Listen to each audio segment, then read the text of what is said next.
আসসালামু আলাইকুম রহমতুল্লাহ। প্রিয় শিক্ষার্থী, আমি মোহাম্মদ আলী খান। নিজের কাজ, অভ্যাস, অনুভূতি প্রকাশ করার জন্য এই ছোট একটা স্ট্রাকচার ফলো করুন। I plus verb. আমরা এই স্ট্রাকচারটা দিয়ে সেন্টেন্স প্র্যাকটিস করব। For example, I work hard. আমি কঠোর পরিশ্রম করি। I study daily. আমি প্রতিদিন পড়াশোনা করি। I try my best. আমি আমার সর্বোত্তম চেষ্টা করি। I understand you. আমি তোমাকে বুঝি। I agree with you. আমি তোমার সাথে একমত। I need your help. আমার সাহায্য প্রয়োজন আছে। I feel tired.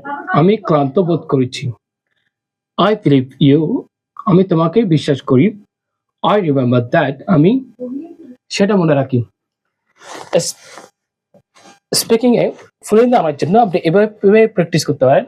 I work hard, I study daily, I try my best, I understand you, I agree with you, I need your help, I feel tired, I believe you, I remember that.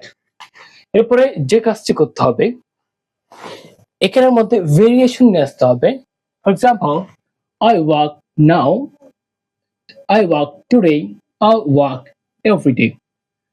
I study English, study Bengali, study Arabic, study Korean. এভাবে ছোট ছোট জিনিস যখন আপনি practice করবেন, আপনার স্পোকেনে fluently চলে আসবে।